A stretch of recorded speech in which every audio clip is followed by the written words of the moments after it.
adeten en çok şikayet eden müşteri, eğer biz onun ihtiyaclarını temin etsek, kodunu alsa, söndürsek pajarı, o en itibarlı ve çoklu sayıda bize müşteri getiren müşteri olacak. Şikayətlər biznesin güzgüsüdür.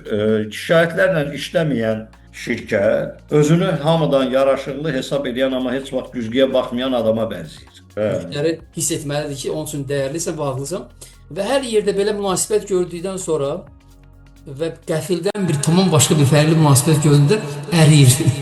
Hər vaxtınız xeyir, xoş gördük. Hörmətli izləyicilər, biz İlkin müəllimlə sizinlə biznes haqqında söhbətlərimizi davam edirik. Ötən görüşdə biz bölməyə, bir hissəyə, bir məsələyə toxunduq. O da etirazlarla iş və şikayətlərlə iş. Mövzu o qədər geniş və çox tərəfli idi ki, biz yalnız o görüşdə etirazlarla bağlı mövzulara toxuna bildik və qərara gəldik ki, şikayəti ayrıca bir görüş edək və bu günləri İnşallah şikayətlərlə bağlı, şirkətlərdə, təşkilatlarda müştəri şikayətlərlə bağlı mövzu haqqında danışarıq.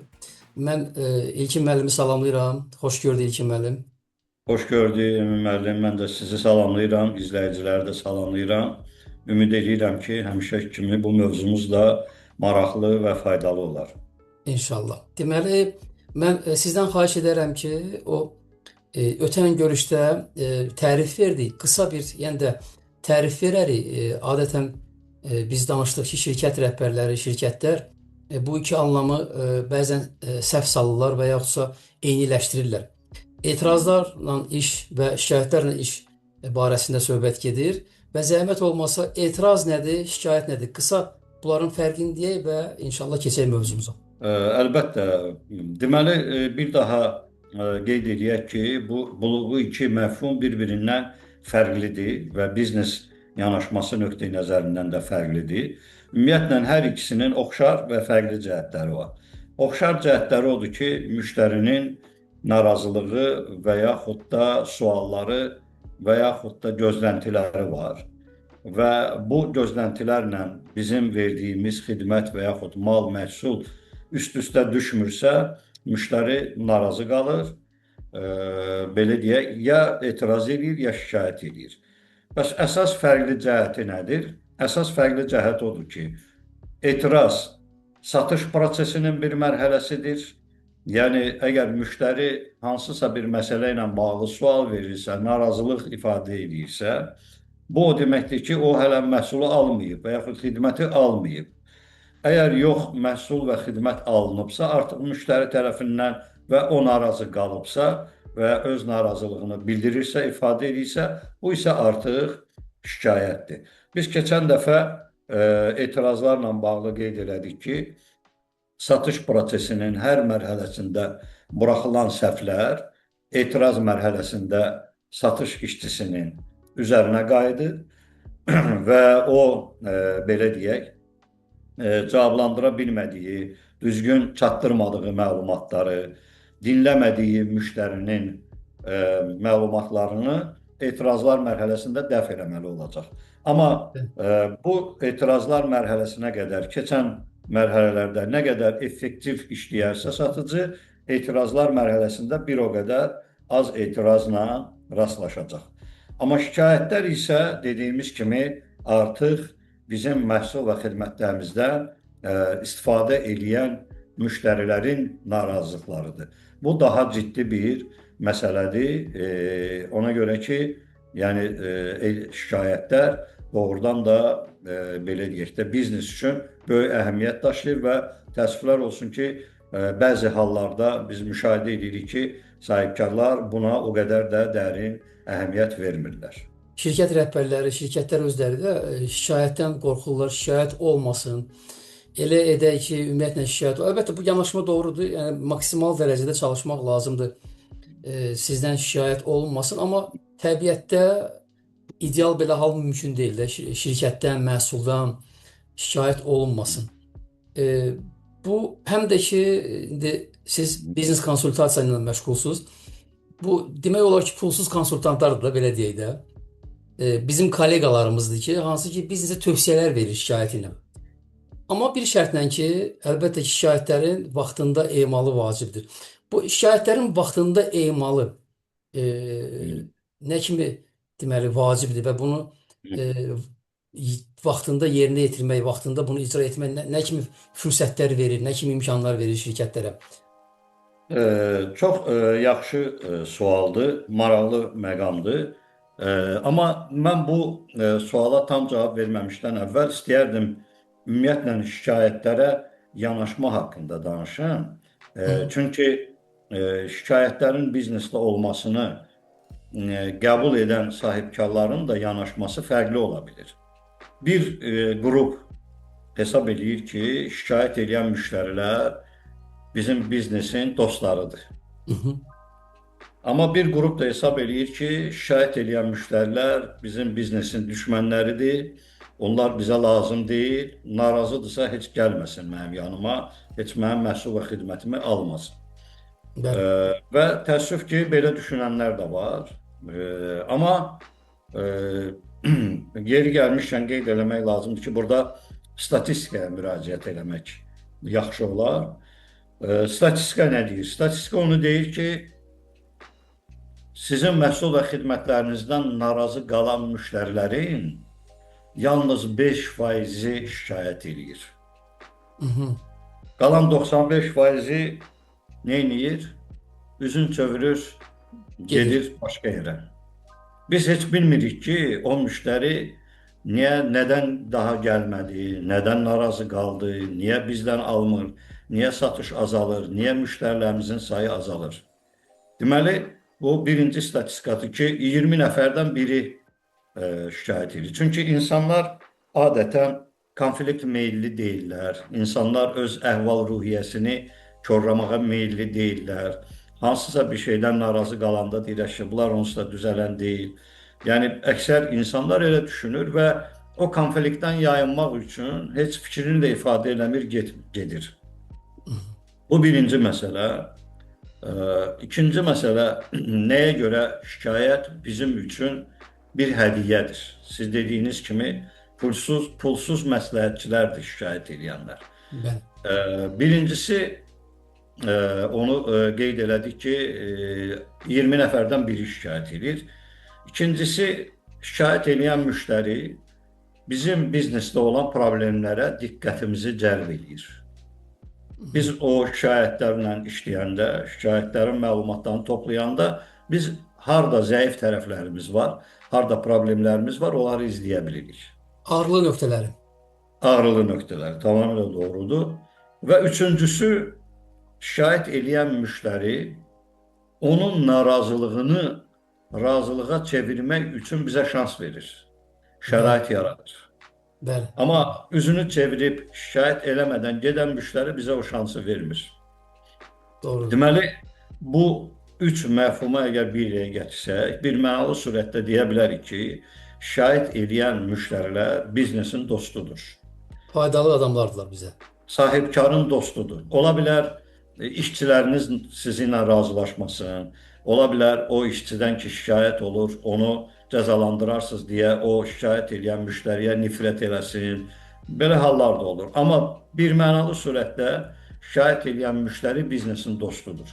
Deməli, onunla necə davranmalıyıq? Dost kimi davranmalıyıq. İndi qayıdaq o məsələyə ki, şikayətə reaksiya necə olmalıdır? Və bu reaksiyanın içində nə vaxt reaksiya olmalıdır? Şikayətə reaksiya çox sürətli olmalıdır. Dərhal. Misal üçün, şikayətlər bilirsiniz ki, şifahi formada ola bilər, yazılı formada ola bilər, internet üzərindən, sosial şəbəkə üzərindən və digər vasitələrlə. Deməli, bu halda, hər bir halda bizim, belə deyək, bir reaksiya vermə senarimiz olmalıdır ki, biz bu şikayətə necə reaksiya verəcəyik? Tutalım ki, əgər şifahi şikayətdirsə və bizdə də mənim qənaətimə görə, təcrübəmə görə deyə bilərəm ki, biz biraz tənbəlik, yəni adətən və şikayət edəndə gedib harasa getmək, hansısa bir ərizə yazmaq və yaxud şikayəti yazılı surətdə bildirməyə biraz tənbəllik edirik. Ona görə necə daha çox şifahi şəkildə, əgər yerində hadisə baş veribsə, narazılıq yaranıbsa, yerində biz şifahi şəkildə iradımızı və şikayətimizi adətən bildiririk. Buradan nə nəticə çıxartmaq olar? O nəticəni çıxartmaq olar ki, sahibkar bütün bu variantlarda şikayətlərin toplanması, məlumatlarını toplanması məsələsini özü üçün həll eləməlidir ki, yaxşı, mən şifahi şikayətlərə necə reaksiya verəcəm, onların belə deyək, uçotunu necə aparacam, harda qeydiyyata alacam. Hər biznes üçün fərqli məqamlar ola bilər. Misal üçün biz bununla bağlı nə addım atmışdıq? Biz bir təbiidir ki, ictimai yaşayış sektorunda bir şəbəkəyə rəhbərlik edərkən orada təbiidir ki, hər bir restoranda, kafedə şikayət və təkliflər kitabı olur. Və ola bilər sahibkar düşünsün ki, şikayət təkliflər kitabı var, kimin şikayəti var, iradı var, geçsin yazsın ora. Amma dediyim kimi, praktika onu göstərir ki, şikayətlərin əksəriyyəti şifahi formada olur. Yəni biz onsuz da 20 nəfərdən biri şikayət edir və onun şikayətini də biz qeydiyyata almırıqsa, çünki o tənbəllik elədi, gedib yazmadı şikayətlər kitabına, bu deməkdir ki, biz onları da belə deyək, 20 nəfərdən biri yox, artıq 40 nəfərdən, 50 nəfərdən birinin şikayəti gəlib bizə çatacaq. Biz onun üçün nə eləmişdik? Biz qayda qoymuşduq ki, müştəri ilə yaranan, istənilən narazılıq, yəni tutalım sizin obyektə yeməyə gələn, nahara gələn və yaxud şam yeməyinə gələn müştəri nədənsə narazı qalırsa, şifahi şəkildə onu bildirirsə, həmin şikayəti qəbul edən, eşidən adam onu mütləq qeydə almalıdır. Yəni xüsusi kitab qoymuşduq hər bir restoranda, kafedə və qeydiyyata alınan deməli şikayətləri biz mütəmadi olaraq vaxtdaşırı onlara baxırdıq və o şikayətlərin yaranma səbəblərini araşdırırdıq və bu şikayətlərin gələcəkdə təkrar olunmaması və yaxud az olunması üçün hansısa bir addımlar atırdıq.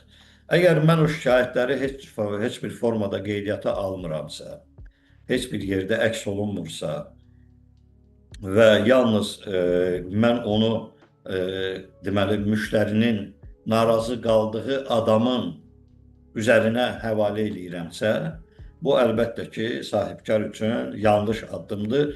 O nöqteyi nəzərdən ki, o məlumatlar gəlib ona çatmayacaq. Çünki həmin işçilər həmin deməli şikayətləri rəhbərlikdən gizlətməyə çalışacaq. Yəni məndən şikayət ediblərsə, mən onu özüm yazmalıyam. Bunun da əlbəttə ki, yolları var.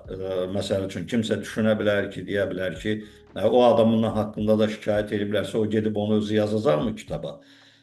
Məsələn, bunun üçün mən bir misal çəkə bilərəm ki, bizdə nə olmuşdu? Biz deməli bu qaydaları qoyandan sonra buna mütəmadi belə deyək də nəzarət edirdik.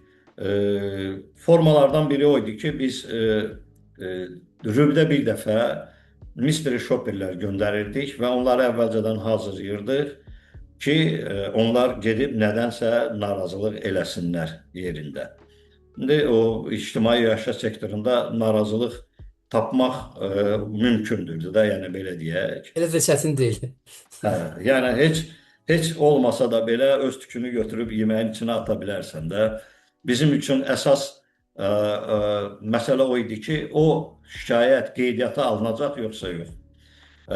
Və bizdə də qaydalarda belə qoymuşduq ki, əgər tutalım ki, işçi hansısa bir səhlənkarlığa yol verirsə, o səhlənkarlığa görə ona töhmət verilə bilər.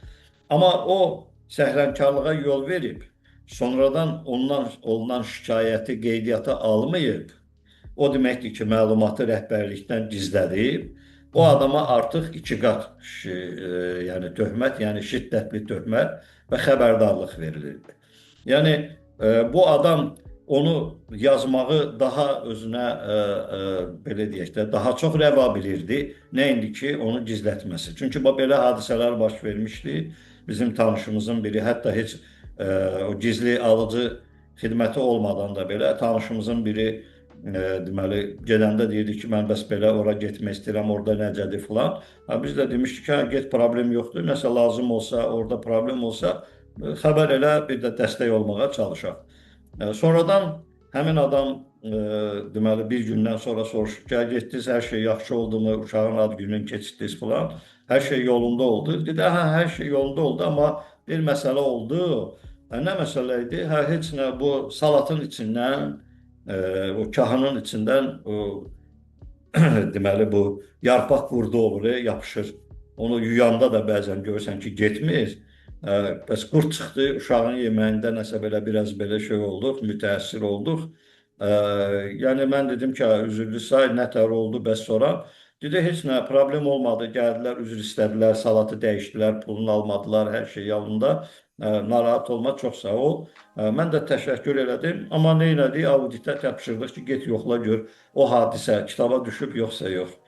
Əgər düşməyibsə, düşməmişdi, onu da deməli orada həm supervisor, həm ofisant, yəni onu kitaba salmamışlar deyə hər ikisi şiddətli töhmət və xəbərdarlıq aldı və bu ofisantın ikinci şiddətli töhməti və xəbərdarlığı olduğu üçün onu işdən uzaqlaşdırdılar. Yəni əgər o onu gedib desəydi ki, belə bir hadisə olub və onu qeydiyyata alsaydı, onun üçün bəlkə də işdə qalıb işləməyə davam eləyəcəkdi. Yəni bunun yolları müxtəlifdir, amma bir mənalı surətdə bütün şikayətləri qeydə almaq lazımdır. Sizin o sualınıza istəyirəm, biraz çox danışdım bunun üzərində, qayıtmaq istəyirəm. Şikayəti vaxtında həll eləmək. Sürət niyə görə vacibdir? Əgər mən gəlmişəm, tutalım ki, nə bilim, gözəllik salonuna adam yazılıbdır, gəlib, məsələn, xanımdır və gözəllik salonunda ona olan münasibətdən və yaxud da, nə bilim, saçının düzəlməsindən və yaxud maniküründən nədənsə narazı qalıb, sonra onu götürüb həmin, deməli, müəssisənin Instagram səhifəsində və yaxud Facebook səhifəsində onlara bir növ şikayət kimi yazıb. Və ona 2 həftədən sonra cavab yazırlar ki, üzrlü sayın, nə bilim, necə olub məsələ və s. Lap tutalım ki, üzrxahlıq ediblər. Amma 2 həftə o artıq adamın yadından çıxıb o məsələ. O artıq özü üçün qərar verib ki, mən daha bir də ora getməyəcəm. Və yaxud tutalım ki, adam gəlib bizim müəssisədə, kafedə yemək sifariş eləyib, hansını ki 15 dəqiqəyə gətirməli idilər, 40 dəqiqədə oturub yeməyə gətirmirlər, adam götürüb səhifədə nəsə şikayət yazır. Və yaxud çağırıb supervisoru və yaxud administratoru şikayət eləyib, ondan sonra daha 40 dəqiqə gözləyib yemək gəlməyib. Yəni, reaksiyanın vaxtında verilməsi, o əvvəldə dediyimiz kimi müştərinin narazılığını razılığa çevirmək üçün əsas amillərdən biridir. Yəni, biz o saat dərhal reaksiya verməliyik və reaksiyamız da adekvat olmalıdır. Bəzən görürsünüz ki, şikayətə reaksiyanın özü yanlış olur. Müştərinin narazılığını nəinki razılığa çevirir, hətta əksinə biraz da, belə deyək də, artırır o narazılığı. Tamamilə doğrudur. Bu şikayətin vaxtında emalı ilə bağlı yaxşı qeyd etdiniz ki, əgər şikayət varsa və bu şikayəti biz vaxtında cavab verməsək, o müddət ərzində, cavab vermədiyimiz müddət ərzində acıqlı müştəri daim çalışacaq ki, hara getsə, hara müraciət eləsə, kimlə ünsiyyətdə olsa, sizlə olan mənfi təcrübəni, o şikayətə səbəb olan təcrübəni, yanaşmanı və yoxsa o pis xidmət və keyfiyyətsiz xidməti təbliğ edəcək və yoxsa sizin əksinə danışacaq. Amma o nöqtə çox vacibdir ki, sahibkarlar da onu nəzərə almalıdırlar ki, əgər biz o şikayətə onu fürsət kimi baxsaq, ona daha keyfiyyətli cavab versək və müştərinin şikayətləndiyi mövzudan daha artığını versək, Biz o 15 gün ərzində ki yubatdıq da, siz qeyd etdiniz ki 2 həftə ərzində. O 2 həftədə yubatdıq. Biz onu birinci gündən artıq xidmət versək, o növbəti günlərdə e, onun yaydığı məlumatların formatı 180 dərəcə fərqli olacaq. Getdim orada, belə bir problemlə üzləşdim. Amma sağ olsunlar, gəldilər, dəyişdilər, ödəniş istəmədilər məndən və dərhal həll etdilər. Bu artıq şikayətin bizə verdiyi müsbət deməli təsiridir. Yəni siz o girişdə qeyd etdiniz ki, biz bunu öz xeyrimizə istifadə edə bilərik. Aikido kimi, Aikido priyomları kimi. Tamamilə doğrudur. Ki, Tamamilə yəni biz şikayəti bəzən də hətta eşitmişəm, bilməm nə qədər doğrudur ki, bəzən yüngül şikayətlər, problemlər yaradırlar ki, müştəriyə gözləntidən artıq bir şey versinlər ki, artıq bildirdiniz, mənim maşınlarım sıradan çıxdı. Tutaq ki, bir seriya maşını alıb avtosalon bütün dünyada Toyota'ları yığdı. Əslində bu bir tərəfdən baxanda keyfiyyətsiz haqqında bir anlayış gəlir də, Toyota keyfi. Amma digər tərəfdən servisin, xidmətin nə qədər yüksək olduğunu haqqında məlumat verir. İndi burada bu şikayətdir, bizim ziyanımızadır, yoxsa bu bizim xeyrimizədir? Bunu qiymətləndirmək çox çətindir. Ona görə belədir. yaxşı bir fikirdir ki, şikayət bir fürsətdir. Bu o baxımdan fürsətdir ki, siz bir öz xidmətinizi təkmilləşdirə bilərsiniz. Əməkdaşlarınızı kontrol edə bilərsiniz. Əgər rəhbər sizə o səviyyədə sizdə bir görüntü yoxdursa, o şikayətlər vasitəsilə o həmin zonanda görmüş, o kör zonalar deyək, onları görmüş olursunuz. Və eyni zamanda da müştəriyə bunun müqabilində daha yaxşı, daha keyfiyyətli və artıq bir xidmət göstərməklə onu elə reklam deməli menecerinə çevirmiş olursunuz da. Yəni Tamamilə sağ olsunlar doğrudur. belə işlər gördülər. Bax bu baxımdan siz dediniz o fürsət elə görünür ki, bu məsələlərdə deməli toplanır. Təhlil haqqında danışmaq istərdim sizlə. Şikayətlər necə təhlil olunur? Əlbəttə ki, aydındır ki, biz şikayəti qəbul etməliyik. Şikayəti siz yaxşı qeyd etdiniz, qəbul etməli o demək deyil. Biz onu qeydə aldıq. Yəni o sizin misalınızda qəbul etmişlər, amma qeydə almamışlar. Şikayətlər Bəli. qeydə alınmalıdır. Qeydə alınan sonra çox güman ki, yaxşı olar, əlbəttə ki, onu kateqoriyalara bölünsün. Ki, şikayətlərin Tamamilə. özləri də fərqlidir. Kateqoriya bölməyin ümumiyyətlə səbəbi tək onların statistikası almaq anlamına gəlmir, amma əlbəttə o da vacibdir, mən düşünürəm, Bəli. bilinməli. Eyni zamanda bu kateqoriyalar həm də ki, onların müxtəlif şikayətlərin emal axınlarını müəyyənləşdirir. Bu tipli şikayət gəlsə, bu şöbə məşğul olacaq, bu tipli. Ona görə də biz onları nə etməliyik? Mütləq kateqoriya bölməliyik. Və bir məsələ də var, bizim öz təcrübəmizdən deyirik, həm də ki, kateqoriya böləndən sonra ondan sonraki mərhələ mütləq prioritetləşdirmə mərhələsi olmalıdır düşünürəm. Ona görə ki, indi axı belə bir nəzəriyyə də var. 80-in 20-yə var, sonra o vacib və təcili məsələlər metodu var. O Bəli. baxımdan da Bəli. bəzi şikayətlər var ki, doğrudan da onun bu günləri və rəhbər şəxs artıq müdaxilə etməlidir. Elə şikayətlər var, onu bu günləri amma sıravi əməkdaşlar etməlidir. Bəzi şikayətlər var, onu sonra müdaxilə etmək mümkündür. Bu baxımdan onların emalı və emal axınlarının formalaşdırılması və bunlara məsul şəxslərin hətta təyin olunması barəsində sizin təcrübədə hansı misallar olub? Bu barədə zəhmət olmasa danışardınız. Maraqlı sualdır. Çox sağ olun suala görə. Amma əvvəlcə istəyirəm bu bayaq dediyinizə əlavə olaraq onu qeyd edeyim ki, deməli biz dedik ki, şikayət müştərinin narazılığını razılığa çevirmək üçün bir fürsətdir. Bəli. Bəli.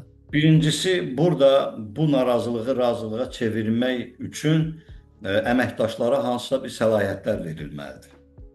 Yerində qərar vermək üçün. Yerində qərar vermək üçün ki, vaxtında edə bilsin. Tutalım ki, misal üçün deyək də, mən bu salatdan qurd çıxdı, mən bu salatı geri qaytardım, amma tutalım ki, administratorun səlahiyyəti yoxdur ki, salatın pulunu almasın. Rəhbər deyib ki, dəyişməsin və yaxud pulunu almasın, rəhbər deyib ki, cibindən verəcəksən. O halda əlbəttə ki, o narazılığı razılığa çevirə bilməyəcək və eyni zamanda bir narazı qalan müştərinin əhəmiyyəti bizim düşündüyümüzdən daha böyükdür. Neye göre? Çünkü yine statistik onu deyir ki, insanlar özlerinin negatif təcrübələrini pozitiv təcrübələrinə nisbətən 3-5 dəfə daha çox bölüşür. Bəli. Deməli, əgər mən razı qalıramsa, mən bir adama deyəcəmsə ki, falan yerdə o da söz düşsə, yaxşı yerdir, məsləhətlidir, sən də get və yaxud falan məhsul yaxşıdır, sən də al. Amma narazı qalacağamsa, 3-5 nəfərə deyəcəm onu, bir nəfərə yox ki, ora getsən birdən yolun düşər, ora getmə ha. Ya falan məhsul birdən fikirləşərsən, alma ya, mənim başıma belə bir şey gəlmişdi. O el arasında deyirlər, bir toyda deyəcək, bir yasda. İndi onun sözü olmasın. Yəni bu nöqteyi nəzərdən, bəli, şikayətlər doğrudan da çox vacib bir məqamdır. Eyni zamanda onların qeydiyyatı. Birinci o dediyimiz kimi şikayətlərin qeydə alınma mənbələri, yəni məlumatların daxil olma mənbələri müxtəlif ola bilər. Hı hı. Birinci o mənbələrdəki məlumatlar toplanmalıdır bir yerə.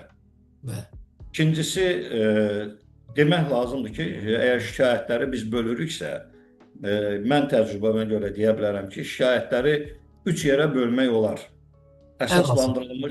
Əsaslandırılmış şikayətlər, əsassız şikayətlər və mürəkkəb olan şikayətlər. Əsaslı şikayətlər bu bizim üçün çox vacib məsələdir. Hansında ki, doğrudan da müştəri haqlıdır.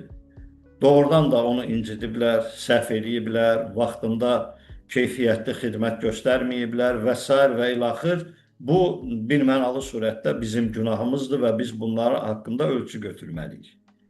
Əsassız şikayətlər, onlara da biz rast gəlirik. Biz bilirik ki, keçən dəfələrdə də danışmışıq ki, müştəri heç də həmişə haqlı olmur, amma özünü hər bir insan haqlı hesab eləyir. Əsassız şikayətlərdə də eyni zamanda biz onları da qeydiyyata almalıyıq. Nəyə görə? Çünki o əsassız şikayətin də yaranmasının səbəblərini araşdırmalıyıq. Nəyə görə onda elə təsəvvür? Bəhanədir. Bir növ o bəhanə olur. Bəhanə verməməliyik.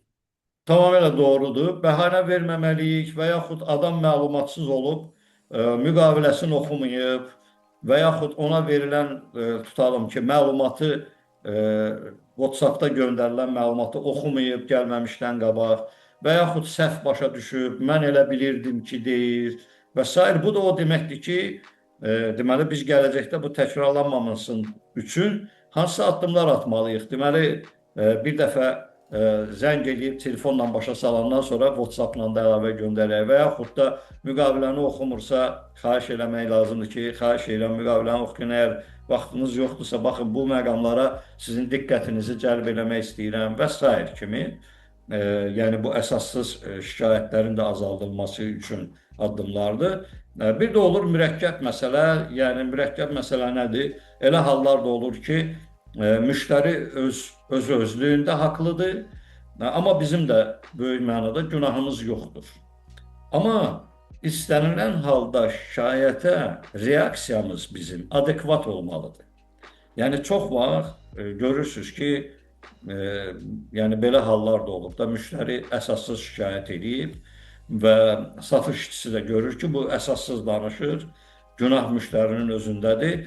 O ondan da yuxarı coşur, səsini qaldırır, nə bilim, çıxaq bayırda binanın arxasında danışaq, nə bilim, belə hallar da baş verir. Biznesdə təəssüf ki, yəni insanlar emosional davranır. Amma biz təlimləndirməliyik öz işçilərimizi ki, biz axı demişdik ki, hətta müştəri haqlı olmasa belə, ikinci qayda o deyir ki, bir nömrəli qaydaya bax, yəni müştəri həmişə haqlıdır.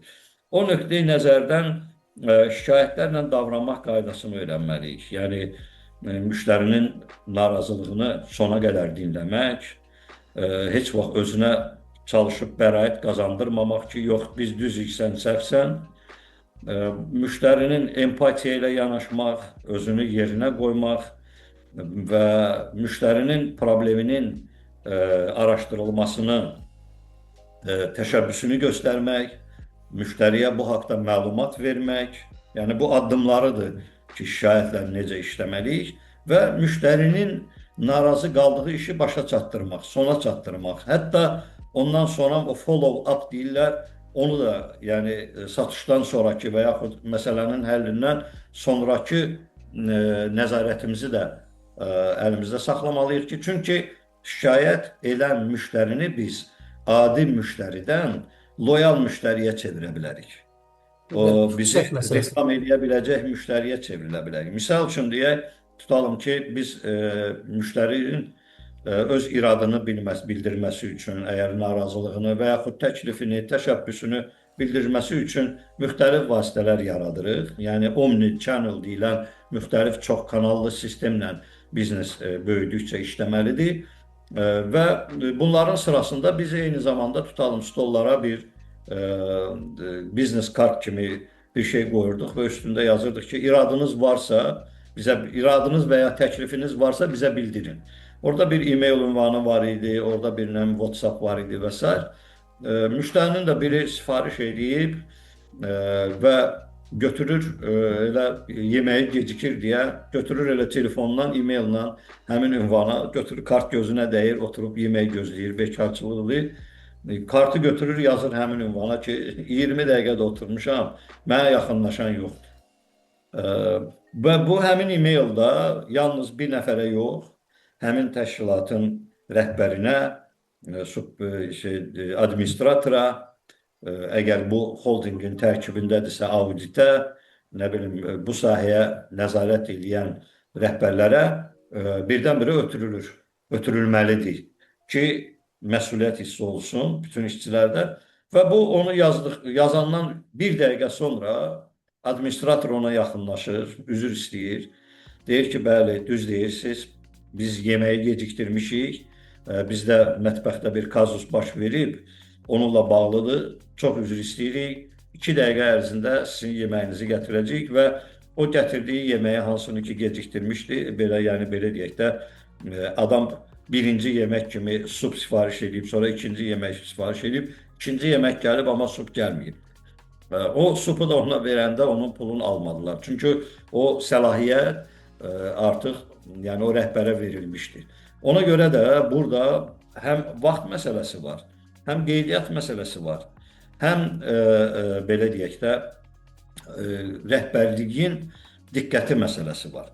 Əgər hansısa işçi, satıcı həmin müştəri ilə adekvat davrana bilmirsə, emosiyalarına nəzarət edə bilmirsə, səbirsizdirsə, müştəri səsini qaldırdıqca o da səsini qaldırırsa, əlbəttə ki, onda o problem daha da böyüyür, digər müştərilərə təsir edir və həmin adam sizi artıq özü üçün düşman elan edir. Çünki belə deyək də, narazılıqlara reaksiyanın özü də eyni formada olmur. O müştərilər var ki, narazı qalır, heç nə demir, üzün çörür, çıxır gedir, daha mən bura gəlməyəcəm, ürəyində fikirləşir. İkinci tip müştəri narazılığını ifadə eləyir və onunla bir növ ürəyin boşaldır, çıxır gedir. Üçüncü tip müştəri isə sizlə əməli başlı müharibəyə başlayır. Yəni, sosial şəbəkələrdə sizi topa tutur, olan olmayan şeyləri yazır və s. Yəni, burada da əlbəttə ki, yazılı şikayətlərə də adekvat reaksiya düzgün olmalıdır. Çünki məsələn deyək də, adam yazıb ki, mən getdim gözəllik salonunda, mənim başıma boyun açdılar, barmaqlarım hamısı qanladı, manikürüm belə oldu. Siz də ona yazırsınız ki, sənin özündə xəstəlik var, bizə bildirməmisən, gəlmirsən, nə bilim, öz alətlərini gətirmirsən, sənin də alətlərin küt olub, ona görə belə olub, misal üçün deyirəm, sən onu artıq həmin sosial şəbəkədə həmin adamın narazılığını böyük bir məsələyə çevirirsən və həmin müştərini şikayət edən müştərini də aşağılamağa çalışırsın. Yəni, bu biznesə imic qazandırmır. İstənilən halda üzr istəmək lazımdır ki, çox sağ olun demək lazımdır ki, siz iradınızı bizə bildirdiniz. Çünki müştəri əgər şikayət edirsə, bu o deməkdir ki, eyni zamanda o sizlə əməkdaşlığı davam elətdirmək istəyir. O yenə də sizin yanınıza gəlmək istəyir. O sadəcə istəyir ki, gələn dəfə gələndə başına belə bir şey gəlməsin. Əgər istəməsəydi onu, sözünü deyərdi, çıxıb gedərdi, heç qulaq asmazdı ki, siz nə yazırsınız, nə cavab verirsiniz və yaxud da heç nə demədən üzün çörüb çıxıb gedərdi.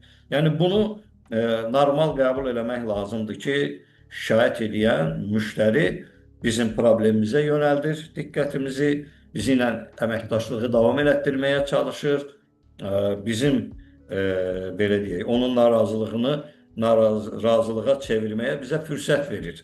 Və biz də biznesimizi onun əsasında inkişaf elətdirə bilərik və onu loyal müştəriyə çevirə bilərik. Əgər biz bu fürsətdən, bu hədiyyədən istifadə elə biriksə, əlbəttə ki, getdikcə bu bizim müştəri xidmətimizin səviyyəsini aşağı salacaq və bizim o dediyimiz kimi müştəri zəmbilimizin boşalmasına mənfi təsir göstərəcək.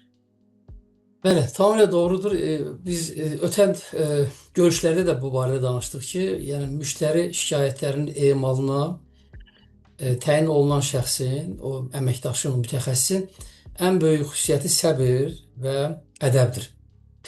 Yəni biz birinci ona fikir verməliyik. Ondan sonra gəlir onun ixtisası bilir, bilmir, görkəmi necədir filandır. Bunlar əlbəttə önəmlidir, amma birinci növbədə səbir və ədəbdir. Ona görə ki, üzr istəməyə çox toxundunuz. Elə ingilislərdə də belə bir model var. 3A modeli də. Şikayətlərin emalı modeli. İngiliscə demərəm. Birinci A qəbul et, üzr istə, sonra hərəkətə keç.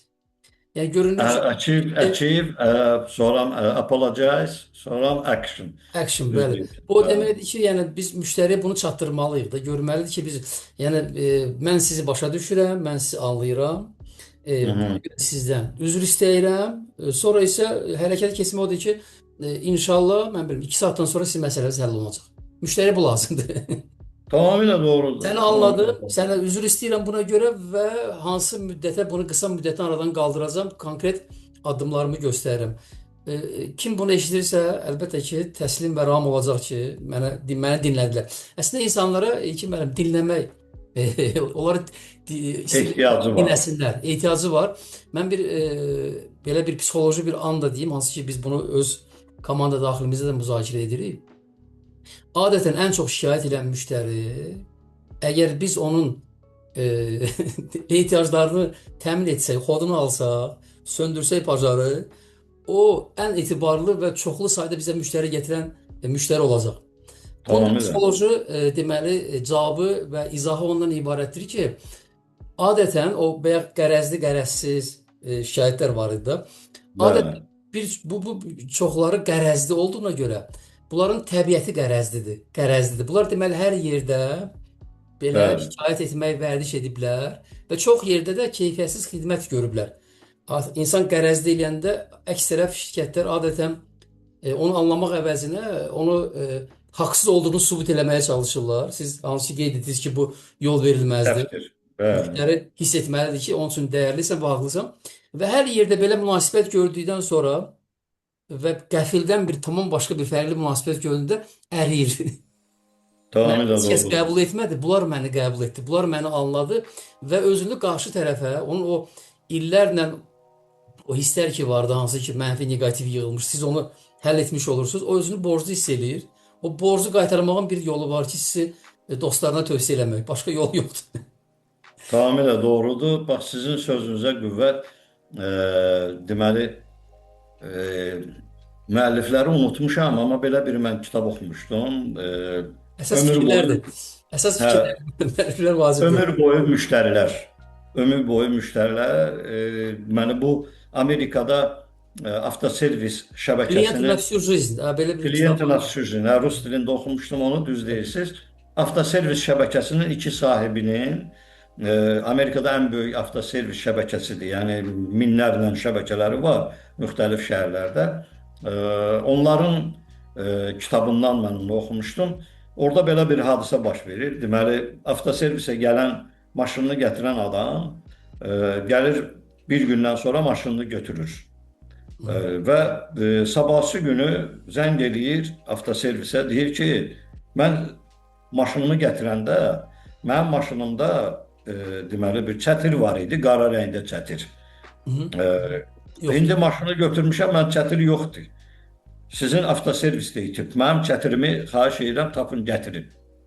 Onlar da soruşurlar ki, necə idi, üstü taxta idi, kişi çətiri idi, qara rəngdə idi, dəstəyi taxtadan idi, belə idi, elə idi. Hə, oldu, narahat olmayın. Sabahsı gün çətir göndərirlər bu adama.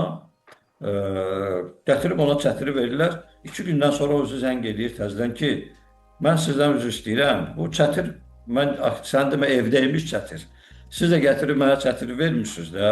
Hə, bəs mənə deyərdiniz ki, sən burada Götürməmiş. qalmayıb da çətir, sənin çətirin burada yoxdur. Mən də sizə zəng vurmuşam, gətirib mənə çətiri vermirsiniz. Niyə? Oradan da rəhbər ona deyir ki, əgər siz hesab edirsinizsə ki, çətiriniz bizdə qalıb, biz Deməli onu sizə bizdir. əksini sübut eləmək bizim haqqımız deyil. Deməli biz o çətiri tapıb sizə verməliyik. Əgər siz də səhv eləmisinizsə belə, yəni ki, bu artıq yəni bizdən aşan bir məsələdir. Yəni yanaşma müştəriyə başqadır. Yəni Bəli. tək ki sən hesab elə ki, sən bizim müştərimizsən. Sən başqa yerdə qoya bilməzsən çətiri. Sən ancaq bizim yanımızda gəlib itirmisən onu. Çünki sən bizə inanırsan, bizə etibar edirsən, biz də səni belə deyək də o etibarını qazanmağa çalışırıq. Bəli. Həmçinin başqa bir yerdə bir dükanda xanım deməli ayaqqabı alır. Ondan sonra sabahsı günü gəlir bir mağazaya, gəlir deyir ki, mən ayaqqabıları qaytarmaq istəyirəm. Mən getdim evdə filan paltarımla geyindim. Sən demə bu ayaqqabılar heç mənə yaraşmırmış. Mən də boş yerə almışam. Bu həmişə gedib gəldiyi dükanlardan biri olur. Orada da deyirlər ki, problem yoxdur, qaytaraq. Nə qədər pul ödəmişdiniz? Deyirlər bu qədər. Baxaq ayaqqabıya, baxırlar, ayaqqabını qəbul edirlər. Başqa ayaqqabı istəyirsinizsə seçirlər, başqa ayaqqabını verirlər ona. Xanım çıxır gedir. 3 gündən sonra gəldi ki, bağışlayın, mən ayaqqabını gətirib sizə qaytarmışam, amma mən sizdən almamışdım o ayaqqabını. Başqa yerdən almışdım. Verin onu mənə aparım onlara qaytarım.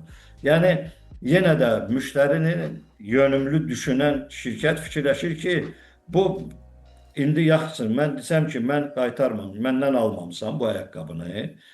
Göndərəcəyəm onu o yerə ki, o yerdən o alıb. Rəqibin yanına. Rəqibin yanına onu qaytaracaq, başqa bir ayaqqabı alacaq ondan. Öyle bu ayaqqabını qoy məndən alsın, yoxdur, qoy mənə qaytarsın, qoy ancaq mənim haqqımda düşünsün, ayaqqabı deyəndə mən gəlim onun ağlına.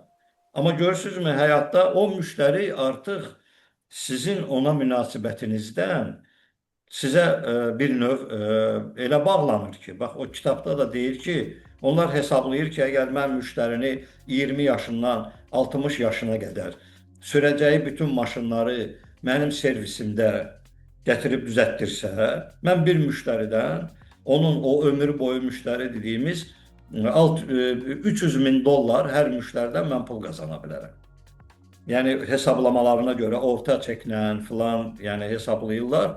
Deməli 300 min dollar pul qazana bilərəm. Ona görə də o müştəriyə yanaşma bir 100 min dolara bir dənə çətir vermək olur. fəlsəfəsi olmalıdır. Fəlsəfəsi yuxarıdan aşağı onun o vizyonunda, onun missiyasında, onun qaydalarında öz əksini tapmalıdır ki, bütün şirkətdə çalışanlar rəhbərin vizyonuna tuşlansınlar. Yəni onun düşündüyü kimi onlar da müştəriyə, o klient orientirованный istəyirlər. Müştəri yönümlü düşünməlidirlər. Yəni müştəri yönümlü davranmalıdırlar ki, onlar o biznesi inkişaf elətdirə bilsinlər. Tamamilə doğrudur. Deməli, müştərilər ümumiyyətlə nədən şikayət edirlər? Deməli, siz qeyd etdiniz, məhsuldan şikayət edə bilərlər. Məhsul onların Bəli. xidmətlərini vermir. Xidmətdən, onun Bəli. servisindən, insan faktoru ola bilər. Yəni sizin əməkdaşlar kobud danışa bilər. Ya da ki, biznes proseslər ola bilər ki, yəni o növbə sistemidir və yaxudsa gözləməsi çoxdur. Yəni bunlar ola bilər. Bir də ki, siz elə yaxşı dediniz, qiymətlə bağlı. Qiymətlər də ki, elə bu bizim marketinqdən gələn məsələdir. Gözləntilərlə Bəli. məhsulun marketinqdə səsləndirilən ki, xüsusiyyətləri ilə onun real deməli xüsusiyyətləri arasında fərq. Burada həm də o şikayətlərə səbəb olan amillərdən biri də ki, biz gözləntiləri doğru idarə etməliyik. Bəzən biz tək satış olsun deyə İlkin müəllim biz eşidilmiş məlumatlar veririk müştəriyə. Elə məlumatlar veririk ki, hansı ki onun öhdəsindən gələ bilmərik. Yəni o xidməti, o keyfiyyəti çatdırmaq mümkün deyil. Biz orada yalnız qısa müddətli bir satış edə bilərik. Uzun müddətlidə isə biz həmişə itiririk. Bax, bu Tamamilə gözlənilən doğru. idarə olunmasıyla bağlı əlbəttə ki, bu şikayətlər birbaşa əlaqəsi var. Siz necə düşünürsünüz bundan bağlı? Tam razıyam sizdən. Birincisi, onu qeyd edeyim ki, şikayətlərin qeydə alınması və toplanması təhlili bizə nə verir? Tamamilə doğru qeyd elədiniz. Təhlil bizə göstərir ki, hansı məhsullarımızdan daha çox şikayət var, hansı filiallarımızdan daha çox şikayət var, hansı kateqoriya müştərilərimizdən daha çox şikayət var, hansı işçilərimizlə bağlı olan şikayətlər var, hansı biznes proseslə bağlı olan şikayətlər var. Bu birincisi bizim öz biznesimizi təkmilləşdirmək üçün ən vacib məlumat mənbəyidir. Növbəti məhsul yaradanda, növbəti xidmət yaradanda, növbəti biznes proseduru deməli təkmilləşdirəndə biz mütləq bunlardan istifadə etməliyik. Çünki bu bizim üçün inside məlumatdır. Heç kimdə olmayan bir məlumatdır. Bəli. Birincisi budur. İkincisi, indi sizin də qeyd elədiyiniz kimi bir yadıma düşmüşkən deyim, mənim yəni hardasa eşitmişəm, tez-tez istifadə elədiyim və beynimdə həkk olunan bir deməli deyim var. O da ondan ibarətdir ki, şikayətlər biznesin güzgüsüdür. Bəli, yaxşı. Yəni şikayətlər biznesin güzgüsüdür. Şikayətlərlə işləməyən şirkət özünü hamıdan yaraşıqlı hesab edən, amma heç vaxt güzgüyə baxmayan adama bənzəyir. Yəni sən öz eyblərini özün də heç görmürsən. Çünki sən güzgüyə baxmırsan. Başqaları da sənə deyəndə ki, eybin var, o deyirsən ki, yox, mənim eybim falan yoxdur. Yəni bu şikayətlər ona görə belə deyək, biznesin güzgüsüdür biz deyirik. Və eyni zamanda o sizin axırıncı sualınız nə ilə bağlı idi? Şikayətlərin qeydiyyatı ilə mı? Şikayətlər deməli qiymətə görə var və qiymət Bəli. və ki, bəzən də bu marketinqlə əlaqəli olur ki, biz Aha, gözləntiləri bəli, artıq yadıma veririk. düşdü. Yəni bunu Yadıma bir düşdü. tarazlamaq lazımdır ki, bu şikayətlərə gətirib səbəb olmasın. Yəni şirkətin Tamamilə. verdiyi vədlər onun edə biləcəyi ilə üstə düşməlidir o anlamda. Tam razıyam sizdən. Müştəri xidmətində belə bir məsələ var. Yaxşı xidmət müştərinin gözlədiyini ona verməkdir. Bəli. Əla xidmət isə müştəriyə onun gözlədiyindən artıq bir şey verməkdir. İndi marketinqdə bəzən satış işçiləri çox böyük bir səhv buraxırlar. Yəni xidmət sektorunda biz onu başa düşürük ki, müştəri alıram deməsi hələ müştəri ilə münasibətlərin yalnız başlanğıcıdır. Münasibətlər bundan sonra formalaşacaq. Yəni tutalım ki, sizin ERP proqramına, məsəl üçün, prospektdən istifadə etmək istəyən müştəri satış olundu, o da müqavilə bağladı, başladı işləməyə. Bundan sonra başlayacaq satış, əsas satış, düzdürmü? Və o müddət ərzində əgər satıcı müştərini, tutalım, bəzən olur ki, satıcını satış bonuslarına bağlayırlar. O bonuslara o qədər fokuslanır ki, müştəri alsın deyə, müştəri soruşanda ki, burada bu funksiya var, var. O hesab edir ki, onsuz da 90% o funksiyadan heç istifadə eləmir. Mən desəm, yox, müştəri narazı qalar, birdən almaz. Mənim də bonusum əldən çıxar. Bəli. Bu böyük bir səhvdir. Çünki müştəriyə biz qeyd elədiyimiz kimi nəinki dediyimizi verməliyik. Biz dediyimizdən artıqını verməliyik. Nəyisə verə bilmirsənsə, heç vaxt müştəriyə onu demək olmaz ki, bəli, bunu da eləyəcəyik. Bəli, bu da bunun içində var.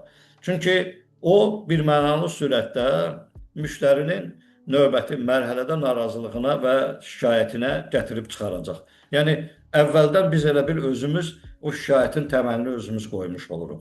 Marketinq də ona fokuslanmalıdır və marketinq məlumatlarında da hətta bəzi funksiyalar, bəzi üstünlüklər, onlar o belə deyək də müştəriyə anında deyilməməlidir.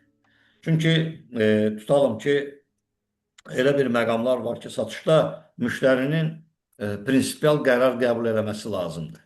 Ki, bu ona lazımdır, yoxsa yox. O funksiya əgər o əlavə stimul verirsə, onu əvvəldə heç deməmək də olar. Çünki əsas tutalım ki, mənə maşın lazımdırsa almaq, tutalım ki deyək, onun təkəri 280 manatdır, yoxsa 450 manatdır. Yəni bu ikinci bir məsələdir də. Maşın özünün motoru, görünüşü, sürülüşü, belə deyək, üstünlükləri, qiyməti məni qane eləyirsə, onlar ikinci məsələdir. Amma mən indidən bunu məndə yoxdur, amma yalandan deyirəm ki, hə var. Bu funksiyada var bu maşında, o funksiyada var. O bir aydan sonra nə edəcək? Problemlə qayıdacaq üzərimizə. Əgər bu mallara aiddirsə, 14 gün ərzində geri qaytarma imkanı var müştərinin. Xidmətə aiddirsə, dediyimiz kimi o bizim ya qara PR tərəfimiz olacaq, ya da o bizim loyal müştərimiz olacaq. Amma yenə də istər-istəməz o verdiyimiz məlumatın düzgün olmamasına görə biz o məsələni, problemi həll eləməyə məcbur olacağıq. Yəni bu istər-istəməz bizə bu konfliktə gətirib çıxaracaq. Ona görə də mən həmişə deyirəm ki, verəcəyimizdən artıq vəd verməyin müştəriyə və əgər hansısa vəd vermisinizsə, %100 əmin olun ki, siz onu yerinə yetirəcəksiniz. Əks təqdirdə o vədi vermək olmaz. Yəni satış xatirinə eləmək olmaz. Bəli, bu ciddi şikayətləri azaldan bir amildir.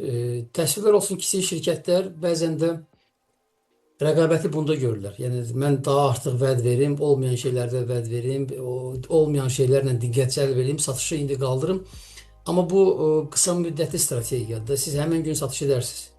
Ola bilsin həftə də edərsiniz. Ola bilsin ki, həmin ay da edə bilərsiniz. Amma illərlə satış etmək artıq elə bir fürsət sizdə olmayacaq.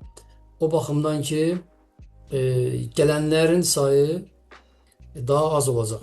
Gedənlərin sayı daha çox olacaq. Ona görə ki, siz müştəri itirməyə başlayarsınız. Bir bu yoldur.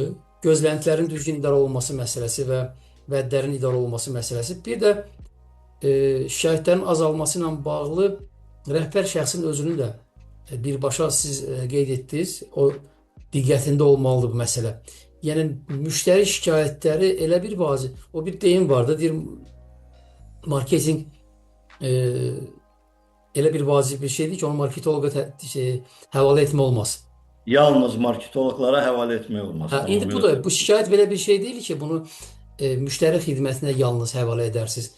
Mən düşünürəm ki, bu bəlkə marketinqdən daha vacib bir məsələdir. Ona görə ki, siz yaxşı bilirsiniz ki, yeni müştərinin cəlbi köhnə müştəridən, yəni tanıdığımız müştəridən əməkdaşlıq etməkdən bir neçə dəfə baha başa gəlir. Tamamilə. O baxımdan da bu şirkət rəhbərinin əsas prioritetlərindən biri olmalıdır ki, şikayətləri mən özüm nəzarət edirəm. İndi mən burada sizin təcrübəmizə indi istəyirəm ona istinad edeyim. Hansı hallarda şirkətin miqyasına görə də, ya o dövriyyə nasıldır, ya əməkdaşların sayına, ya müştəri sayına nasıldır ki, hansı saydan sonra, hansı bir həcmdən sonra şirkət rəhbəri özü yox, bundan ayrıca bir şöbə bölmə etməlidir ki, şikayətlərin emalına bağlı bir bölmə olmalı və yaxudsa bir neçə bölmənin əlaqəli şəkildə fəaliyyəti, auditlə misal üçün satış ya da ki maliyyə falan. Yəni şirkətlərdə hasan bunu ayrıca bir quruma çevirmək zəruriyyəti yaranır. Yəni kiçik şirkət, başa düşürəm ki, belə bir ehtiyac yoxdur, onsuz da orada heyət çox kiçikdir, sahibkar onsuz da operatorluq edir. O baxımdan da o maddi cəhətdən ona belə əlverişli deyil ki, bunu ayrıca bir şöbə açsın. Tam doğrudur. Əgər siz belə deyək də bir restoran işlədirsiniz, bir restoranın sahibisiniz və özünüz də günün çox hissəsini restoranda keçirirsiniz. Orada əlbəttə ki, sizə xüsusi şikayətlərlə işləyən marketoloq və yaxud da nə bilim audit falan, bunlar lazım deyil sizə. Çünki siz özünüz prosesləri görürsünüz, lazım olanda müdaxilə edirsiniz və öz nümunənizlə işçilərə, müştəri ilə davranma qaydalarını göstərə bilərsiniz. Amma misal üçün deyək, siz şəbəkənin rəhbərisiniz, 7-8 kafeniz və yaxud restoranınız var və siz burada hamısı müştəri xidmətinin yüksək səviyyədə olmasını təmin eləmək istəyirsiniz. Bu halda əlbəttə ki, sizə ya özünüz bu funksiyanı boynunuza götürməlisiniz, çünki bu dediyim kimi siz də qeyd elədiniz ki, rəhbərə aid bir funksiyadır. Çünki o qədər vacib məsələdir ki bu. O qədər vacib məsələdir ki, xüsusilə xidmət sektorunda onu siz özünüz götürürsünüz boynunuza. Yox, əgər siz bu şəbəkə özü hansısa bir holdingin tərkibindədir, daha böyük bir qurumun tərkibindədirsə, o zaman həm bu belə deyək də parakəndə şəbəkənin rəhbərliyə məşğul olmalıdır. Eyni zamanda holdingin də rəhbərliyində kimin müştəri xidməti, marketinq və sair işlər kimin kurassiyasındadırsa, kimin məsuliyyətindədirsə, burada audit də cəlb olunmalıdır yeri gələrkən və o rəhbərlik də bu proseslərdə iştirak eləməlidir. Çünki belə deyək də bütün dünyada bu saat müştəri loyallıq sistemləri yaradılır. Böyük şirkətlər, çünki müştəri uğrunda mübarizədir də. Biznes müştəri uğrunda mübarizədir. Çünki heç vaxt belə deyək də hər hansı bir addım biznesdə itmir, ya onu siz atırsınız, ya da sizin rəqibləriniz atır, kimsə atır, o müştəri istədiyini onsuz da bu və ya digər formada başqa yerdən əldə edir. Biz o müştərini, bəli, biz ona görə bu müştəri uğrunda mübarizədə kim daha çox müştəri belə deyək, təcrübələri deyirlər, indi çox modda olan customer experience deyirlər, müştəri təcrübələri sahəsinə önəm verirsə, bu sahədə işləyirsə, müştərilərin təcrübələrini öyrənirsə, onlara adekvat məhsul və xidmətlər təklif eləməyə çalışırsa, o şirkətlər adətən daha böyük effektivlik əldə edə bilirlər öz bizneslərində. Amma kimsə deyir ki, xoşuna gəlmir, getsin başqa yerdə gitsin, lazım deyil mənə belə müştəri. Belə müştərilər də olur, düz deyirsiniz. Yəni biznesdə bəzən belə hallar da olur ki, artıq belə deyək də müştəri nəinki əsassız şikayət edir. Müştəri məsəl üçün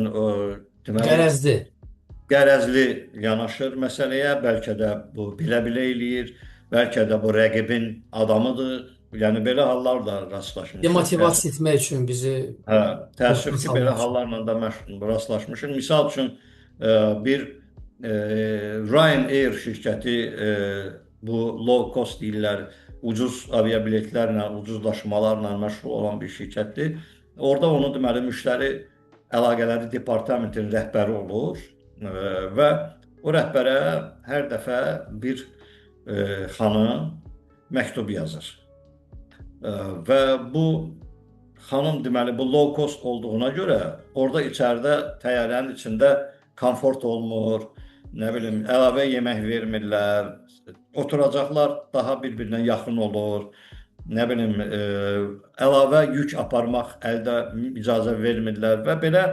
Amma qiymət də tutalım ki, adi deməli təyyarə biletin qiyməti $150, amma bunlarda $25, $30 və yaxud evrodur.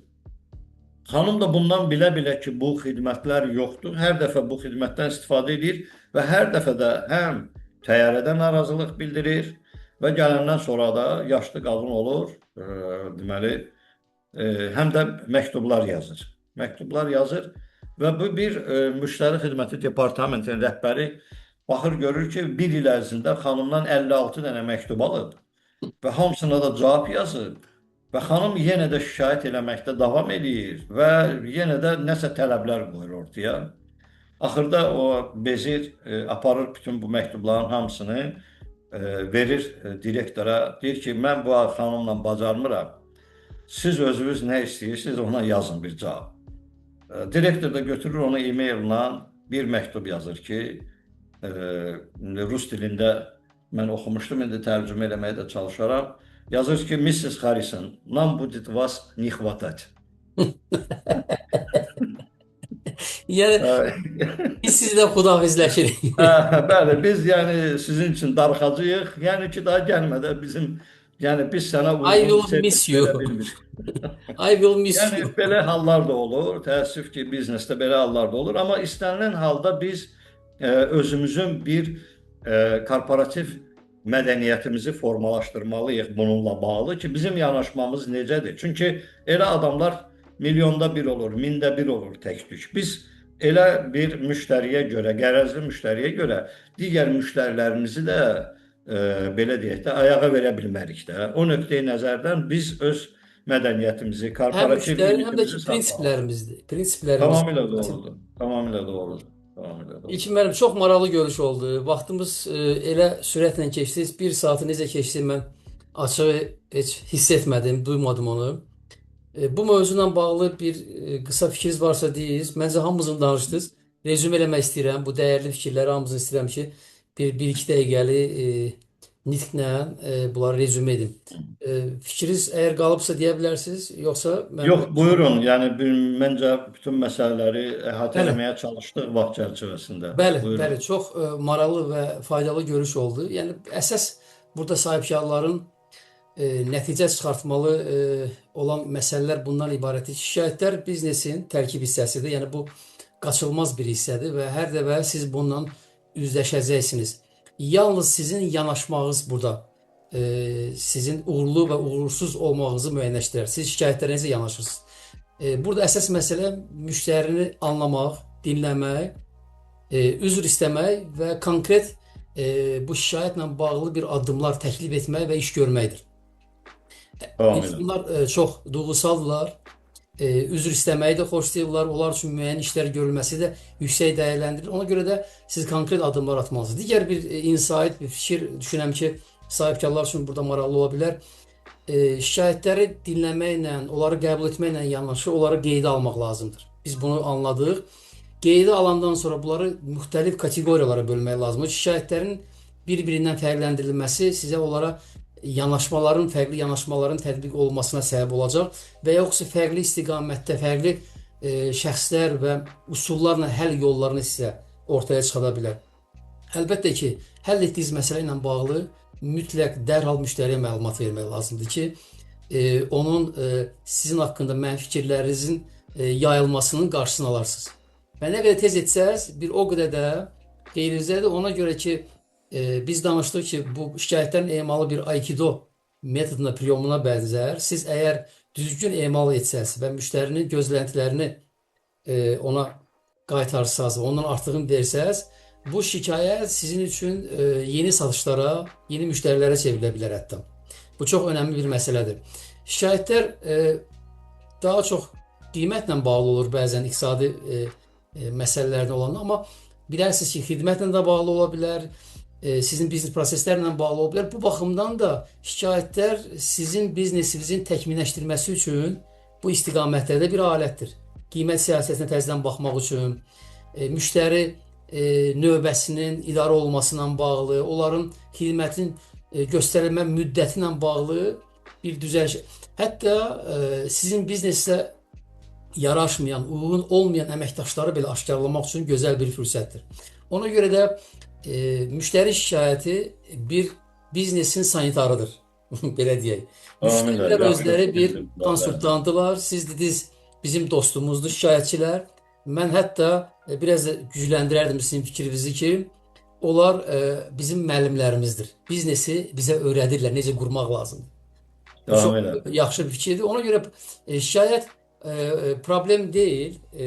Bir biznesin kənar şəxslər tərəfindən aparılan bir diaqnostikasıdır. Müştərilər bizim biznesimizi diaqnostik edirlər. Ona görə hər bir şikayəti çox həssaslıqla yanaşsaz, onlardan düzgün nəticə çıxartsaz və bilməlisiniz ki, bu dəqiqə rəqabəti qiymətlə aparmaq elə də əlverişli deyil. Rəqabəti qiymətlə aparsaz, siz gəlirsiz qala bilərsiniz. Amma rəqabəti müştəri şikayətlərin sürətli və keyfiyyətli emalını aparsaz, siz mənfəət əldə etmiş olursunuz.